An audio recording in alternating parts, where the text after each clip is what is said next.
Hi, everybody. Meteorologist Joe Cioffi. Weather in 5 days in 5 minutes on what is a raw, rainy day. And of course, we had rain overnight. And there's one last batch of rain that you can see on the radar. This is from 9 a.m. Eastern Time.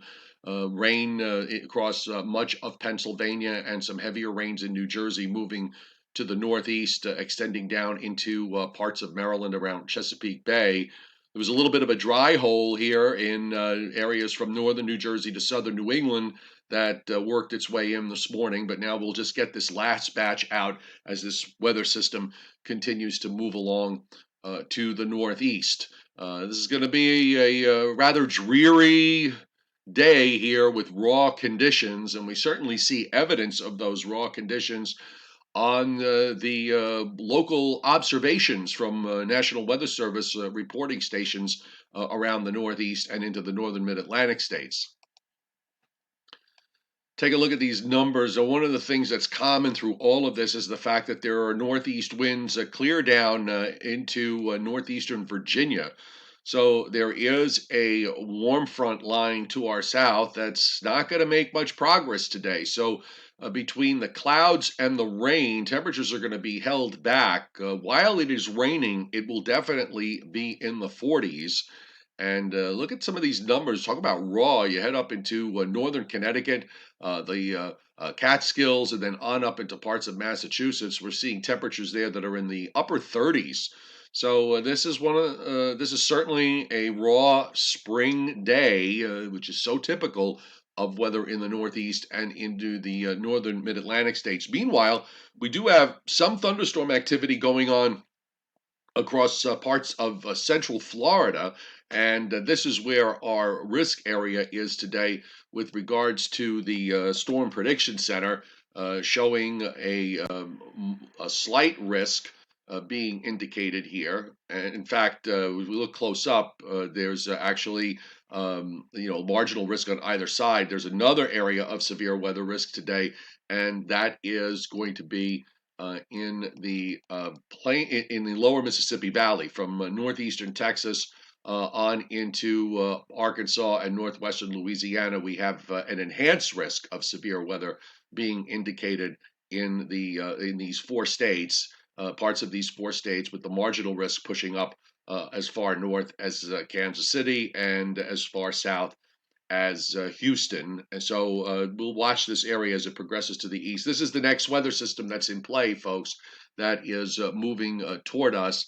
And the storm system here, this weather system that's in the northeast, is going to pull out and out to the west. You're starting to see clouds rolling into the Pacific Northwest and down into the plains. That is the next one that is revving up. So here's our issue today. We have high pressure sitting over James Bay, an onshore flow from Maine down into Delaware and northern Maryland. You see this stationary boundary that is running through southwestern PA and then just kind of swings across the Washington, D.C., Baltimore area. Looks like, at least as of 5 a.m., that front was actually analyzed between Washington, D.C., and Baltimore.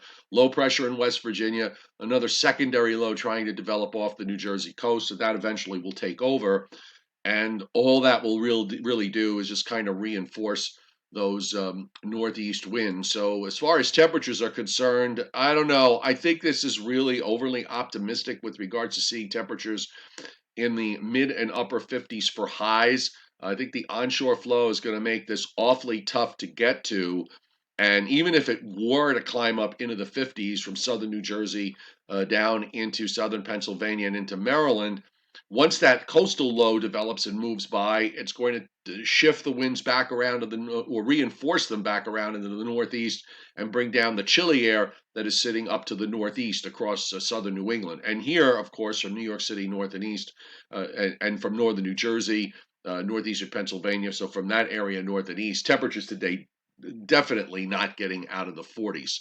So they're just stuck. So this is how it's going to play out. We're still in the same upper air pattern that we have been in, and that is one where we're seeing one shortwave trough after another just moving right along in the flow. It's a very busy pattern. There's the one that is affecting us today. Here is the one that is going to be impacting us on Sunday, and there's yet another one that's off the screen up in Canada that's going to be moving southeastward, and that's going to set us up for uh, rain to follow maybe along about Wednesday of next week. And in the meantime, the northern part of the jet is just kind of keeping the air chilly in Canada and in New England, and that's where your colder air is dragging southward into the southern areas of the Northeast and down into the Mid-Atlantic states. So as far as what we're thinking here with regards to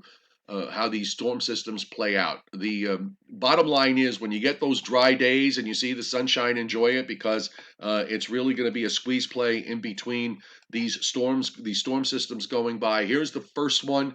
Still be some lingering rain into this afternoon before weather conditions start to dry out going into this evening. We'll catch a break on Saturday, weak high to the north. We should have some sunshine to start, but clouds will be increasing as the day goes on.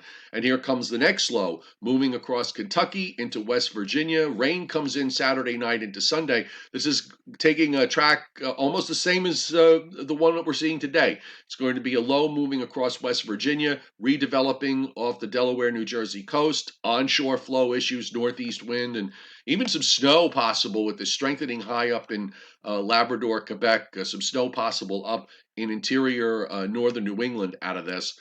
Then that low goes by. Sunday is going to be miserable. Weather conditions are going to still be on the downside for Monday, with that low just taking its time moving out. We squeeze in a dry day on Tuesday, and then here comes the next weather system with showers. Although this time around, the flow is going to be southerly. That low is going to go by up to the Great Lakes, so that'll create a warmer south-southwest flow along the East Coast. So we'll probably have some showers and thunderstorms to deal with later Wednesday night into Thursday of next week. And then that system's going to linger around in New England for a day or so before weather conditions genuinely improve. It's a real doom and gloom pattern that we have ahead. So just take advantage again of the nice weather when we get it.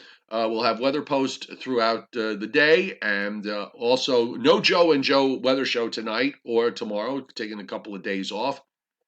And we will be back Sunday morning, as we usually are on Sunday morning at 11 a.m. Eastern Time on my YouTube channel, Joe Cioffi, for our Sunday morning coffee with Joe and Joe on my YouTube channel. So do tune in and enjoy the rest of your day, even though the weather's pretty miserable.